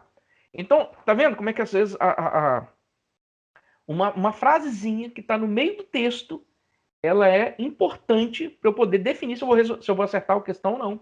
Então, somente pela questão do calcário, eu ficaria nessas duas opções, ó, a letra A e a letra C. Só que quando eu leio que a planta nativa, que é ela que está sendo atacada, ela precisa de uma alta concentração de alumínio, né? O solo tem que estar contaminado com alumínio, então, se ela está morrendo, é porque a toxicidade do alumínio está diminuindo. Então, o pH elevado inibe o alumínio, tá? Ele não aumenta o alumínio. Se aumentasse o alumínio, a planta não estava morrendo. Ela estava continuando ali, bonitinha, linda e maravilhosa, né? Então, percebe? São os detalhes da resolução da questão que eu tenho que prestar atenção. Beleza? E aí, continuando, ó, a quantidade dos maus odores do nosso dia a dia está relacionada a compostos alcalinos. Assim, em vários desses casos, pode-se utilizar o vinagre, que contém entre 3,5% e 5% de ácido acético, para diminuir ou eliminar o mau cheiro. Por exemplo, lavar as mãos com vinagre e depois enxaguá-las com água elimina o odor de peixe, já que a molécula da piridina, que tem essa fórmula aqui, é uma das substâncias responsáveis pelo odor característico de peixe podre, tá? Então essa aí é uma questãozinha, é um textinho, né, da Química Nova na escola e tal. Beleza. A eficiência do uso de vinagre, nesse caso, se explica pela sobreposição de odor propiciada pelo cheiro característico do vinagre. Aí aqui eu lembro daquilo que eu falei na aula anterior, né, da naftalina, quando você perguntou. Que a naftalina, quando a gente joga lá no armário, ela sublima, né? Evapora não, ela sublima. E aí ela sublimando, o cheiro dela é que vai espantar barata, vai espantar traça, né? Ela não ataca, ela não vai matar e tal, mas ela espanta, né? Ela não deixa que as baratas e as traças. Então aqui me lembrou, porque é a sobreposição do odor, né? Propiciada pelo cheiro característico do vinagre. Depois, solubilidade da piridina de caráter ácido na solução ácida impregnada. Ó, isso aqui tá meio estranho, né? Porque se a solução que eu estou empregando é ácida, né, a solubilidade seria o quê? Ela poderia ser uma solução básica, né? A piridina deveria ser básica para poder neutralizar e sumir com a acidez.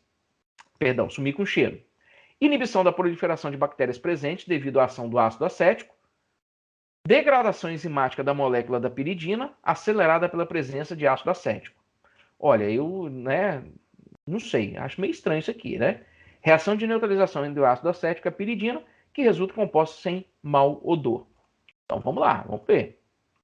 Primeiro, isso aqui a gente vai ver melhor lá na propriedade dos compostos orgânicos, né? Mas a piridina ela tem caráter básico, porque o nitrogênio aqui na molécula tem um par de elétron não ligante. Aí você fala, o que tem a ver o par de elétron não ligante e ela ter caráter básico? Aí você tem uma das definições de ácido, que é aquela, de base, que é aquela substância capaz de receber um próton que chama H+. Tá? Essa é uma das definições de ácido. Uma definição de base, Uma definição de base é o seguinte. Base é toda substância que solução aquosa libera como ânion a hidroxila. Essa é uma definição. Uma outra definição de base é Base é substância que, em solução aquosa, ou uma substância capaz de receber um H+, um próton e hidrogênio, tudo bem? Então essa é uma definição de base. E aqui ele pode receber um H+, por quê? Por causa desse parzinho de elétron não ligante, tá? E aí, ó, o que vai acontecer na verdade? O que vai acontecer é que a piridina de caráter básico vai reagir com ácido acético, né, de caráter ácido, para produzir, né, compostos que não têm odor, tudo bem? Então, o que você tem ali é uma reação de neutralização entre uma substância de caráter básico e uma substância de caráter ácido. Aí a resposta que fica é a resposta letra E, porque você vai ter simplesmente uma reação de neutralização, tá? Não tem ação enzimática nenhuma nesse caso. Ó, a soda cáustica, até comentei sobre ela na aula anterior, né? Pode ser usada no desentupimento de encanamentos domésticos e tem sua composição hidróxido de sódio como principal componente, além de algumas impurezas. A soda normalmente é comercializada na forma sólida, mas que apresenta aspecto derretido quando exposta ao ar por certo período, né? Isso aqui vai lembrar um pouquinho do que eu falei na aula anterior sobre substâncias, né? Sobre algumas substâncias, inclusive daquele sal das águas de cristalização, né? Do galinho do tempo. O fenômeno de derretimento decorre da, primeiro, absorção da umidade presente no ar atmosférico, fusão do hidróxido pela troca de calor com o ambiente, reação das impurezas do produto com o oxigênio do ar, absorção de gases atmosféricos na superfície do sólido e reação de hidróxido de sódio com o gás nitrogênio presente no ar. Bom, de cara, o gás nitrogênio ele é inerte, então ele não vai reagir com o hidróxido de sódio, não é isso? Então, letra E não pode ser nunca. Mas vamos lá. O que está acontecendo na verdade? O hidróxido de sódio, ou a soda cáustica, é uma substância higroscópica. Eu comentei isso na aula anterior, que as substâncias higroscópicas são aquelas que absorvem umidade. É isso? E até citei um exemplo da soda cáustica, que eu falei, olha, ela é tão higroscópica, né? O sal é uma substância higroscópica. Se você deixar o sal aberto, ele vai começando a ficar melado, porque ele absorve umidade. O açúcar, se você deixar destampado, ele vai absorvendo umidade, vai formando aquelas pelotas de açúcar, porque ele vai aglutinando ali por causa da umidade. Não é isso? A soda cáustica, ela chega a derreter mesmo, de você ver o líquido, tá? Ela absorve muito vapor d'água que tem na atmosfera, não é isso? E até coloquei aqui, ó, que a densidade de absorção é tamanha que se forma água líquida, né? Você vê líquido mesmo, não é isso? E aí esse hidróxido de sódio vai acabar se dissolvendo nesse líquido, tudo bem? Então a resposta aqui é o quê? É a absorção da umidade presente no ar atmosférico. É isso que faz com que a soda cáustica ela fica melecada, com esse aspecto melecoso e chega, né, a formar um líquido ali, tá bom? Então tá vendo? Aquela conversinha nossa, né? As historinhas, é o que eu falo, né? Eu já tenho percebido que às vezes tem caído muita história né, nas provas do Enem, que são essas historinhas que a gente conta, né? São esses detalhezinhos que a gente vai passando ao longo das aulas. Bom, número 10. Tá tranquilo aí? Belezinha? Ah, sim.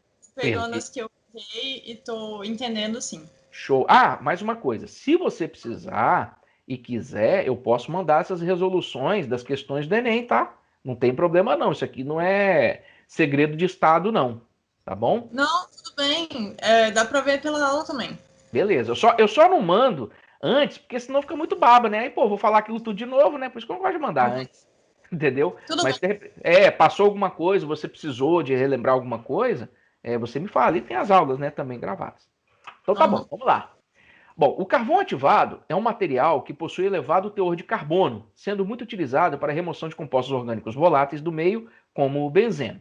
Eu não sei se você sabe que o carvão ativado ele é utilizado nos filtros, né? Esses filtros de água caseiros, eles têm ali, dentro da constituição dele, tem calcário, tem um pouquinho, né? Aí tem um calcário de algumas granulometrias, né? De tamanhos diferentes, de grãos diferentes, e tem também carvão ativado. Por quê?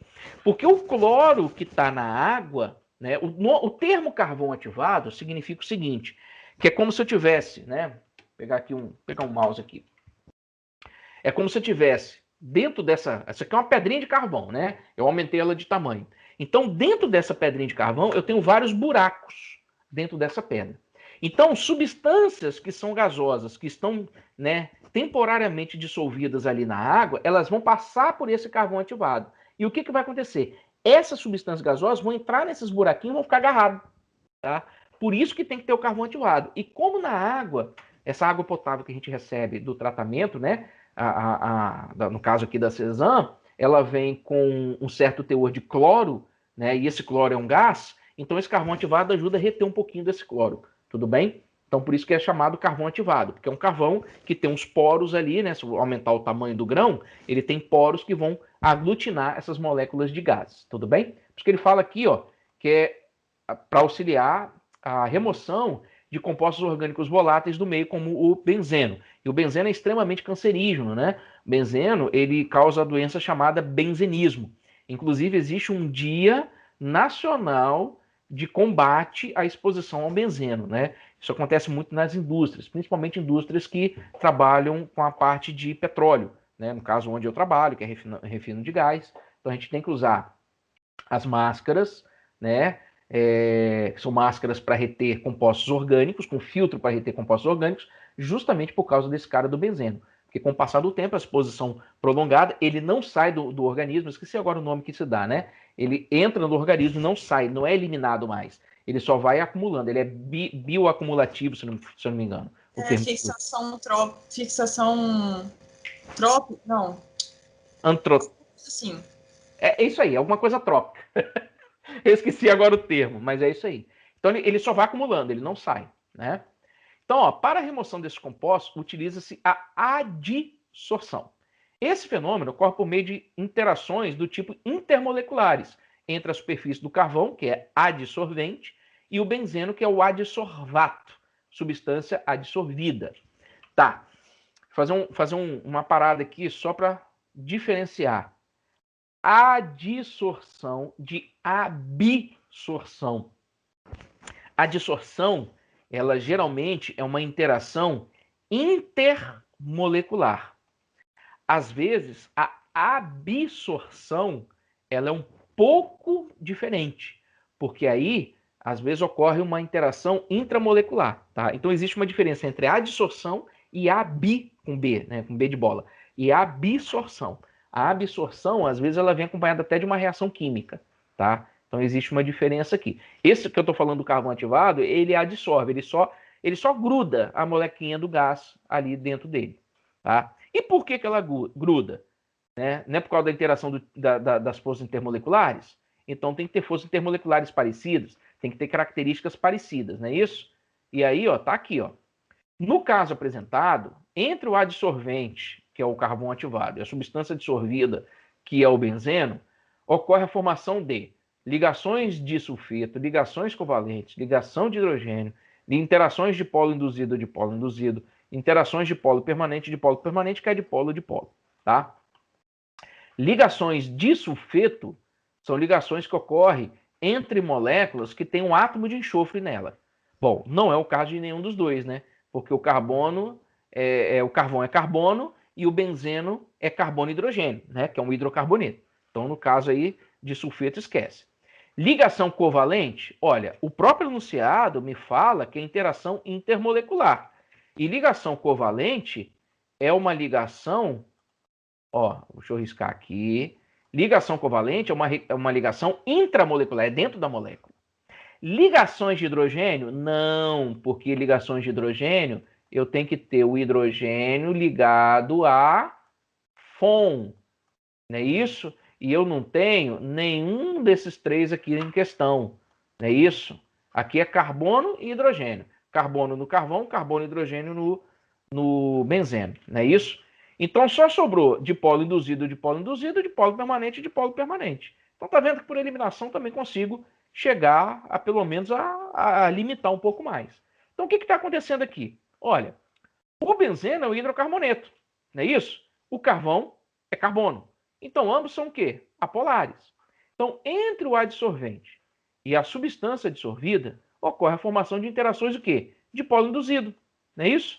Por quê? Dipolo induzido é aquele tipo de interação que ocorre entre moléculas apolares. Tudo bem?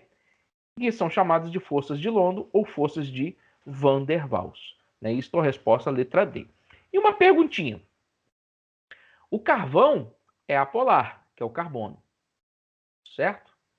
Por que ele conduz corrente elétrica? Não tente colocar um grafite numa tomada que você vai tomar choque, porque ele conduz corrente elétrica. E não sei se você sabe, o carvão, o carbono, ele é utilizado como eletrodo de processos industriais. O que é o eletrodo? Ele vai pegar lá né? Deixa eu pegar uma caneta aqui. Lá na indústria, quando eu tenho que fazer um processo de eletrólise, eu tenho que usar eletrodos, né? Lá na solução. E aí é usado eletrodo de grafita, que é o carbono. Carbono, grafite, né? Então, pergunta. Pode responder. Você sabe por que o carvão conduz a eletricidade? Prof, eu vou chutar, eu não tenho certeza, tá? Beleza. Bom, o carbono tem que fazer 4 ligações, né?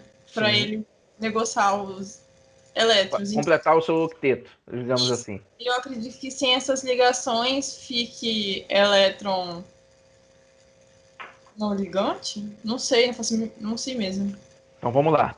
É quase isso. Na verdade, o que acontece? Existe o carbono que está na forma de grafite e o carbono que está na forma de diamante. Não é isso? O diamante não conduz corrente elétrica. O grafite conduz. E ambos são formados pelo mesmo elemento químico que é o carbono. Não é isso? Mas por quê? Porque a estrutura do carbono, grafite, ela é uma estrutura hexagonal. Hexagonal, vamos lembrar um pouquinho do óleo benzênico. E aí o que acontece? É um carbono ligado a outro. E aí existem vários pares de elétrons que ficam navegando entre as estruturas. Ou seja, existem elétrons livres dentro da estrutura do carvão. Não é isso? E aí vamos lembrar um pouquinho de ligação metálica. Por que os metais conduzem bem corrente elétrica? Porque da teoria da ligação metálica, né? Eu tenho cátions do metal mergulhados no mar de elétrons livres. Esses elétrons eles ficam livres, eles podem andar para lá e para cá. No caso do carvão, do grafite, a estrutura é muito parecida. Forma-se a estrutura hexagonal e aí ficam elétrons livres dentro da estrutura que pode navegar entre uma estrutura e outra, certo? E ou seja, resposta, por que o grafite conduz corrente elétrica? Porque dentro da sua estrutura sólida existem elétrons livres. Por isso que ele conduz corrente elétrica. Tá bom? Só para agregar um pouco mais de informação. Mas é uma substância apolar. Ó que doideira, né? É uma substância apolar, por quê? Porque eu estou falando da molécula, né? Uma molécula em si. Tudo bem? Tudo bem. Mas vamos lá. Ó, nos anos 90, a questão de 2016, né? Nos anos 90, verificou-se que o rio Potomac, situado no estado norte-americano de Maryland, tinha em parte de seu curso águas extremamente ácidas por receber o efluente de uma mina de carvão desativada, o qual continha ácido sulfúrico, né, que é um ácido forte. Essa água, embora límpida, era desprovida de vida. Alguns quilômetros adiante, instalou-se uma fábrica de papel e celulose que emprega hidróxido de sódio e carbonato de sódio em seus processos. Em pouco tempo, observou-se que, a partir do ponto em que a fábrica lança seus rejeitos no rio, a fábrica de celulose, né? A vida aquática voltou a florescer. Só para efeito de curiosidade, o hidróxido de sódio ele é empregado na indústria de celulose, por quê? Celulose, papel, vem de onde? Vem da árvore. Basicamente, Brasil vem do eucalipto. E aí, celulose é o que compõe a estrutura da madeira. Então, preciso tirar a celulose de dentro da madeira. Né? E o que junta as moléculas de celulose, ou as estruturas de celulose na madeira, é uma colinha que a gente chama de lignina. Então tem que tirar essa cola, lignina, que é um composto orgânico. E como é que eu tiro essa cola? Eu boto essa madeira, vou explicar de uma forma bem lúdica, né? Eu boto essa madeira dentro de uma panela de pressão, chamada de digestor, e põe para cozinhar. Só que eu ponho para cozinhar ela com uma mistura que lá na indústria chama-se de licor branco, que é uma mistura de hidróxido de sódio e sulfeto de sódio. Tudo bem? E aí, né, que é soda cáustica, hidróxido de sódio. E aí isso vai cozinhar e vai soltar a lignina, certo? E aí no final, você vai ter aí a celulose. Tudo bem?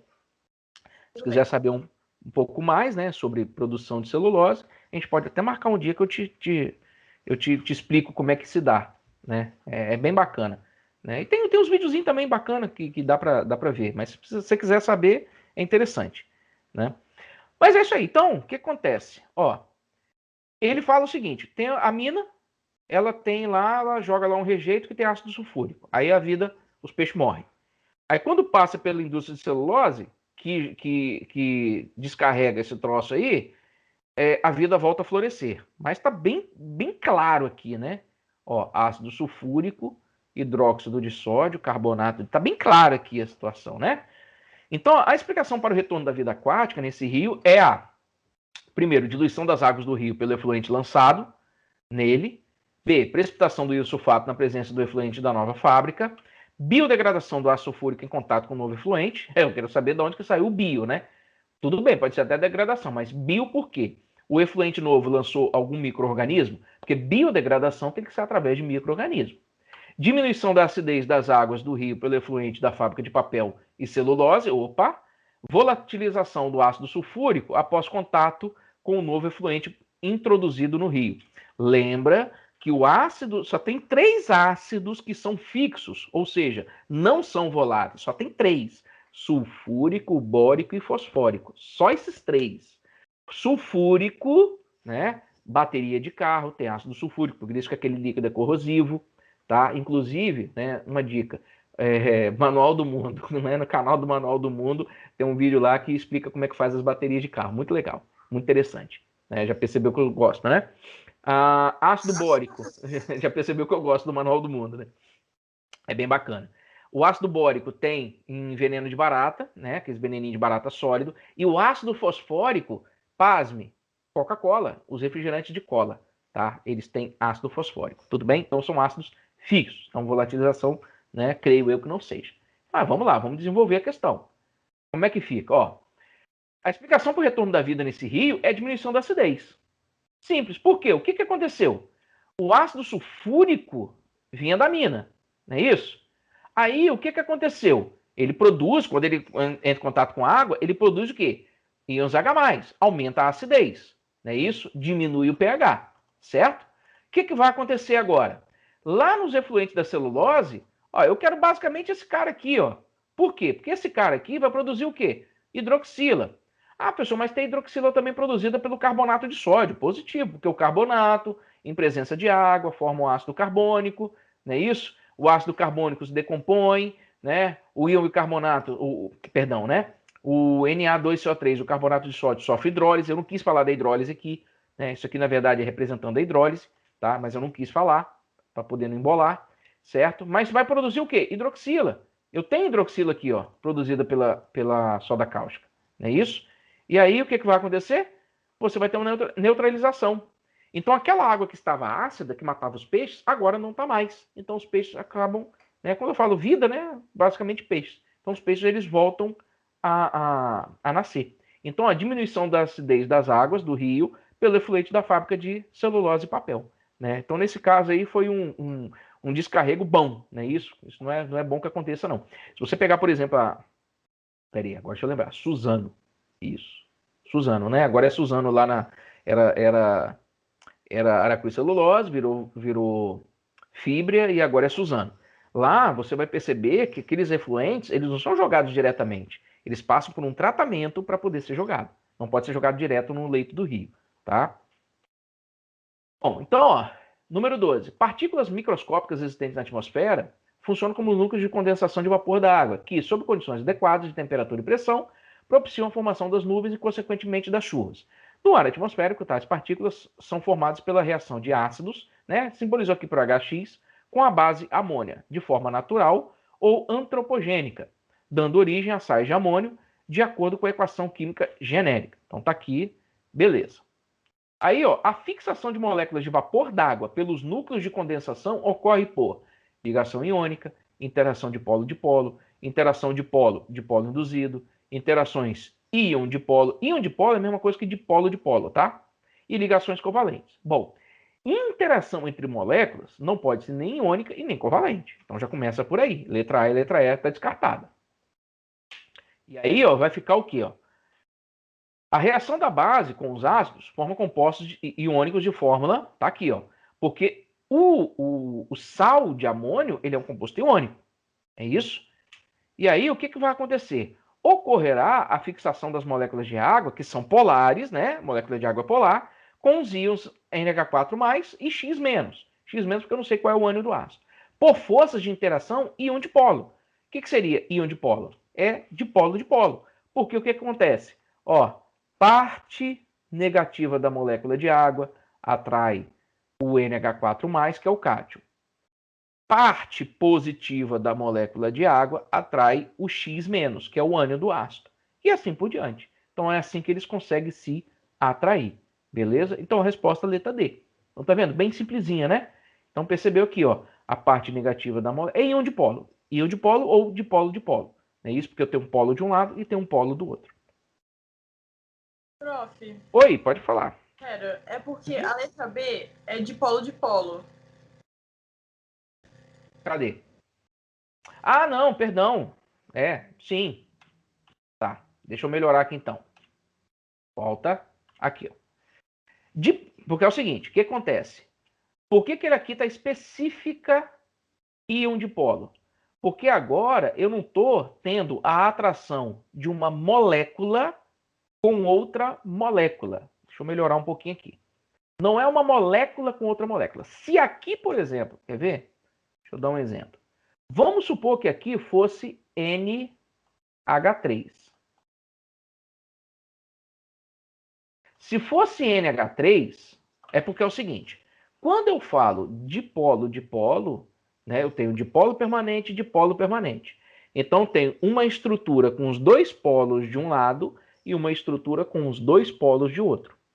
A íon dipolo, ela é um pouquinho mais específica, por quê?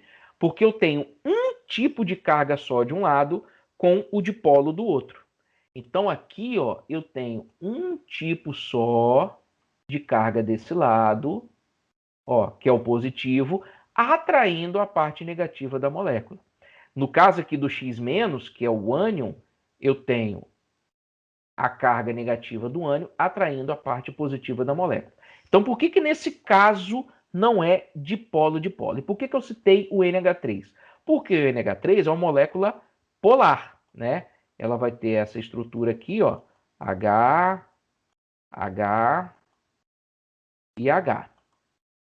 Então, a molécula de NH3, ela vai ter a parte positiva e a parte negativa, que é lá no nitrogênio. Se fosse entre NH3 e água, eu tenho dois polos de um lado e dois polos de outro. A água com os dois polos, né, positivo e negativo, e o NH3 com os dois polos, positivo e negativo. Mas como é uma interação entre um tipo de carga de um lado, que é o cátion ou o ânion, e dois, né, eu tenho a outra estrutura que tem as duas cargas, consegue compreender? Eu tenho uma estrutura que só tem um tipo de carga, ou é o cátion ou é o ânion. E do outro lado, eu tenho a estrutura com os dois tipos de carga. Então, é mais ou menos assim. Vamos lá de novo para a canetinha. Ó, eu tenho positivo e negativo. Se do outro lado vem um cátion, ó, positivo e negativo. Se do outro lado eu venho um cátion, ele vai atrair o negativo. Se do outro lado eu venho um ânion, ele vai atrair o positivo. Tudo bem? Então, por isso, ó, aqui eu estou falando só de uma carga, aqui eu estou falando das duas. Tá? Por isso que, nesse caso, o tipo de força intermolecular aí, ela é específica íon dipolo. Tudo bem? Aí você vai perguntar assim, ué, professor, mas isso aí não está lá nas forças intermoleculares, né? Sim, não está lá, mas é um caso específico de atração entre as estruturas. Né? Agora, não é nem atração entre as moléculas, né? Isso, porque, na verdade, isso aqui não é uma molécula. Isso aqui é um cátion. Isso aqui é uma estrutura carregada eletricamente. Isso não é uma molécula. O X- não é uma molécula.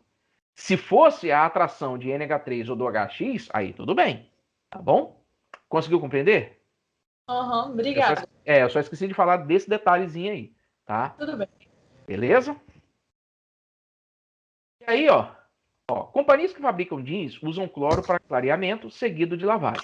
Algumas estão substituindo o cloro por substâncias ambientalmente mais seguras, como peróxidos, que podem ser degradados por enzimas chamadas peroxidases. Pensando nisso, pesquisadores inseriram genes codificadores de peroxidase em leveduras cultivadas nas condições de clareamento e lavagem dos jeans e selecionaram as sobreviventes para a produção dessas enzimas. Aí vem, ó.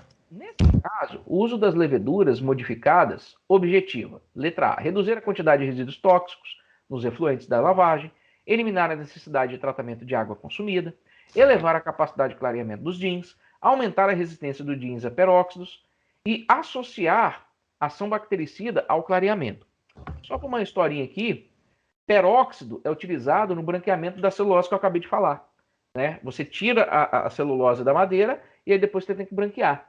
E um processo que é utilizado peróxido de hidrogênio, que é a água oxigenada.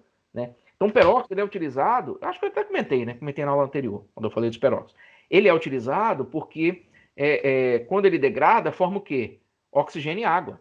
Né? Então, você não tem o resíduo gerado por essa indústria, ele é menos agressivo ao meio ambiente. Tá bom? Então, por isso que se utiliza muito peróxido, né, nessas indústrias que envolvem branqueamento. Mas vamos lá, vamos ver o que está acontecendo aqui. Ó, o uso das leveduras, o objetivo que é a redução da poluição, né? Para isso que desenvolveu. Substituindo o cloro. Vai substituir o cloro por quem? Pelos peróxidos, é isso? Por substâncias ambientalmente mais seguras, né?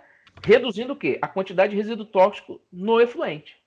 Então, você utiliza a levedura para consumir o peróxido, né? Que vai ser utilizado, certo? Porque ao utilizar o peróxido, eu consigo substituir o cloro, é isso? E substituindo o cloro, eu vou ter menor quantidade de resíduos sendo lançados, né, nos efluentes. Efluente é aquilo que, por exemplo, o rio. O rio é um efluente, né? Ele pode ser um afluente ou um efluente, né? Tanto faz.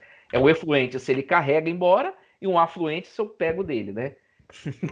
Então é só o termo aí que essa letrinha que vai definir se ele está levando ou se ele está trazendo ou se ele está levando, tudo bem? Então, o que está acontecendo aqui é o quê? Por que eu uso as leveduras? Para reduzir a quantidade de resíduos tóxicos, né? Ou seja, para reduzir a quantidade de cloro, tudo bem? Porque esse peróxido também precisa ser tratado depois no resíduo que sobra. Métodos empregados nas análises químicas são ferramentas importantes para se conhecer a composição de diversos materiais presentes no meio ambiente. É comum na análise de metais presentes em amostras ambientais, como água de rio ou de mar, a adição de um ácido mineral forte, normalmente o ácido nítrico, com a finalidade de impedir a precipitação de compostos pouco solúveis desses metais ao longo do tempo.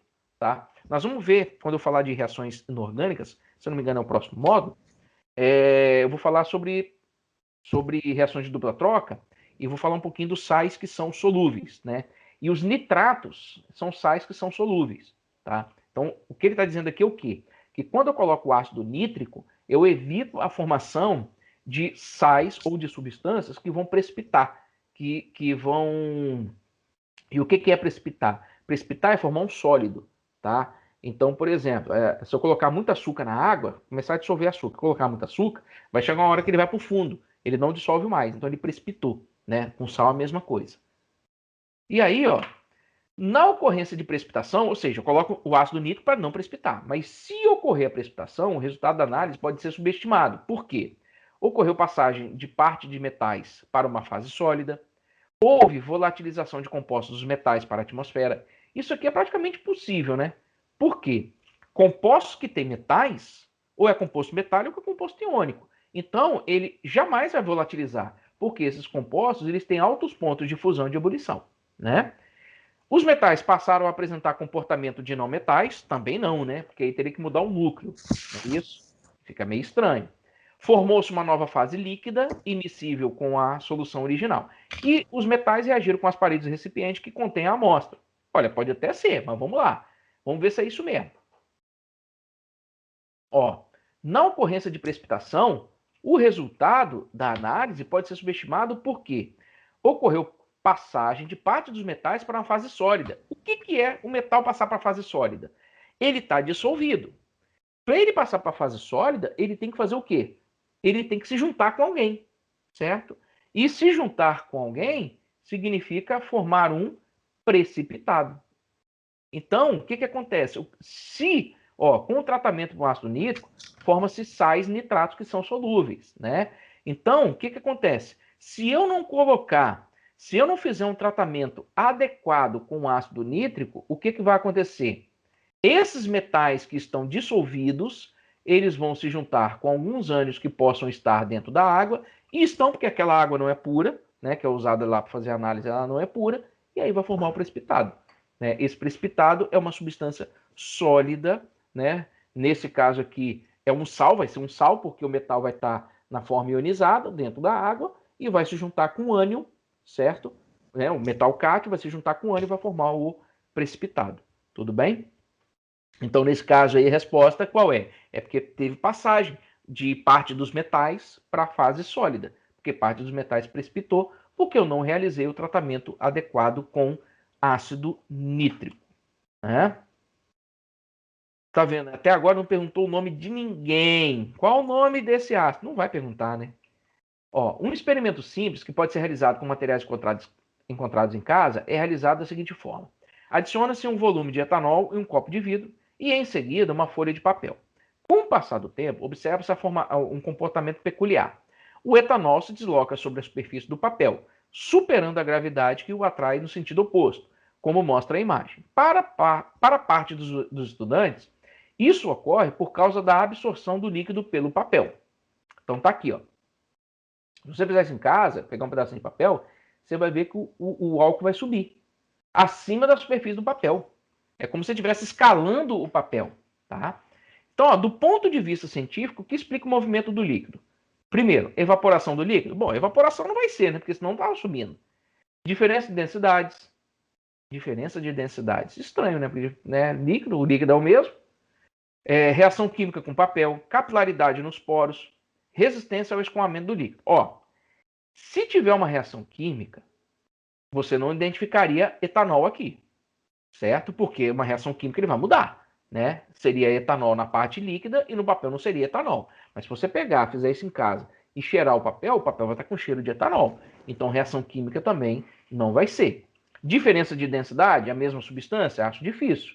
Então talvez seria o quê? Capilaridade nos poros do papel e resistência ao escoamento do líquido. Dá uma dica. Toda vez que eu vou trabalhar, eu tenho que fazer teste de Covid. E o teste que eu faço é aquele de sangue. E uma das formas de você coletar é o quê? A enfermeira vem, fura o dedo, né? Dá aquela bolinha de sangue. Ela pega um tubinho de vidro bem fininho e encosta. Quando ela encosta no sangue, o sangue sobe no tubinho. E aí ela vai lá na plaquetinha que vai fazer o teste, né? Bota lá. Quando ela bota lá, a plaquetinha puxa o sangue de volta. Olha que doideira, né? Ele puxa aqui, ela tampa, né? Porque senão a gravidade joga para baixo de volta. Aí chega lá, ela joga de volta. E aí, esse efeito, ele é chamado de capilaridade, tá? Isso aí é chamado de capilaridade, certo? Que é o que acontece nas plantas, né? O líquido, a seiva, ela vai permeando ali, ela utiliza o princípio da capilaridade. Né? Não tem uma bomba lá em cima puxando os líquidos, né? Ela utiliza esse princípio. Então já está até a resposta aí, né? Qual é o princípio utilizado? Então a técnica tá. E na química a gente usa essa técnica aí chamada de separação de mistura. Tem até um experimentozinho, se você quiser fazer, é rapidinho para você fazer, né? Você pega um copinho com álcool, de preferência tem que ser álcool mais puro, né? Não pode ser esse álcool 46 que é comum, não. Tem que ser álcool mais puro. Você vai pegar um pedacinho de papel, pegar uma caneta azul, fazer uma bolinha com a caneta azul, né? Para cima de onde vai estar o líquido. E mergulhar ali, com o passar do tempo o líquido vai subindo, e aí você vai perceber que aquela bolinha azul, ela vai começar a abrir e vai começar a ter cores diferentes. Por quê? Porque o azul, essa cor azul, ela não é uma cor primária, esse azul da caneta. Esse azul da caneta é uma cor secundária, é a mistura de outras cores. Então vai separar as cores, vai separar a substância. Interessante a experiência. A gente faz isso com os alunos de ensino fundamental, primeiro ano. Então, essa aí é uma chamada cromatografia, o nome dessa técnica, cromatografia em papel, tá? E aqui explica, né, que a fase móvel, ela se desloca no sentido contrário da gravidade, em função da capilaridade dos poros do papel. Então, é como se o álcool, poros é porque é buraco mesmo. Então, o que acontece? O álcool ele vai subindo pelos buracos ali do papel e vai subindo, certo? Isso é chamado de capilaridade. Então, a resposta letra D, capilaridade nos poros do papel, certo? Estamos quase acabando, né? Faltam duas. Bom, o dióxido de carbono passa para o estado sólido, que é o gelo seco, né? Se você não sabia que o gelo seco é dióxido de carbono, que é o gás carbônico, é ele, a menos 78 graus Celsius, e retorna ao estado gasoso à temperatura ambiente. O gás é facilmente solubilizado em água, capaz de absorver radiação infravermelha da superfície da Terra e não conduz corrente elétrica, né? Não conduz eletricidade. Ele é utilizado como matéria-prima para fotossíntese até o limite de saturação. Após a fixação pelos organismos autotróficos, o gás retorna ao meio ambiente pela respiração aeróbica, né? Mesma coisa, aeróbica ou aeróbia. Fermentação, decomposição ou por resíduos industriais, queima de combustíveis fósseis e queimadas. Apesar da sua importância ecológica, seu excesso causa perturbações no equilíbrio ambiental. É mais ou menos assim. O CO2 é ruim? Não. O ruim é o excesso dele na atmosfera. Porque se não tivesse CO2, não teria o efeito estufa, que é um efeito natural, né, da atmosfera. O que nós temos é o agravamento do efeito estufa. Porque o efeito estufa tem que ter para manter a temperatura, porque senão seria um planeta gelado. Não é isso? Então, ó, considerando as propriedades descritas, o aumento atmosférico da substância afetará os organismos aquáticos em razão da redução do potencial hidrogênio da água, restrição da aerobiose pelo excesso de poluentes. Aerobiose seria o quê? Vamos colocar assim, vou tentar explicar de uma forma bem simples. Aerar a água, é o oxigênio entrar na água, né? Diminuição da emissão de oxigênio pelos autótrofos, limitação da transferência de energia entre os seres vivos, retração dos oceanos pelo congelamento do gás nos polos. Pô, isso aqui é loucura, né? Essa do retração dos oceanos ficou bacana. Aí, né, muita doideira. Bom, o aumento do dióxido de carbono na atmosfera leva ao aumento da concentração de ácido carbônico em ambientes aquáticos. Então tá aqui, ó. Só que o ácido carbônico vai gerar o quê? H+, não é isso? E esse H+ aqui gerado vai fazer o quê com o pH? Ele vai aumentar a acidez, então vai diminuir o pH, não é isso? Então, ó, o aumento da concentração de ácido na água, devido à dissolução do gás carbônico, ocorre a liberação de íons H+, que levam à redução do pH dela, certo? Então, a resposta seria qual? Redução do potencial hidrogênio iônico, pH da água, tudo bem? Então, essa é a resposta, certo? Ah, e lembrando, o que é o dióxido de carbono? Eu falei várias vezes do dióxido de carbono, falamos aí dos óxidos de nitrogênio. Ele é um óxido ácido, não é isso? E óxido ácido reage com água formando o quê? Formando ácido. Então, não vai perguntar para você na prova o óxido ácido quando reage com água forma o quê? Vai te perguntar isso. É uma questão dessa aqui, ó, que você tem que saber o conceito. Tudo bem? Não é aquela questão direta, né? Bom, mega espetáculos com queima de grande quantidade de fogos de artifício em festas de final de ano são muito comuns no Brasil. Após a queima, essa aqui já é da versão impressa, né? Anterior era da versão impressa. Ah, da impressa também. A versão digital acho que não teve questão que envolvesse as forças intermoleculares, né? As funções inorgânicas e tal, diretamente. Então, após a queima, grande quantidade de material particulado permanece suspensa no ar. Entre os resíduos encontra-se compostos de sódio, potássio, bário, cálcio, chumbo, antimônio, cromo, além de percloratos, que é um ânion, e gases, como dióxidos de nitrogênio e enxofre. Dióxidos de nitrogênio e enxofre são óxidos, né, não metálicos. Não é isso? Eles vão produzir o quê? Ácidos. Esses espetáculos promovem riscos ambientais porque as substâncias resultantes da queima dos fogos de artifício são inflamáveis. Os resíduos produzidos na queima dos fogos de artifício ainda são explosivos. O sódio e o potássio são os principais responsáveis pela toxicidade do produto da queima. Os produtos da queima contêm metais pesados e gases tóxicos que resultam em poluição atmosférica. O material particulado gerado se deposita na superfície das folhas das plantas, impedindo o processo de respiração celular. Nossa, tem que ter muito material particulado, né? Mas vamos lá. Como se está denunciado, a queima dos fogos libera o quê? Metais pesados, chumbo, antimônio, cromo, e libera também gases tóxicos, que são os dióxidos de nitrogênio e de enxofre. Não é isso? Então, esses produtos fazem o quê com a atmosfera? Eles causam poluição, tudo bem?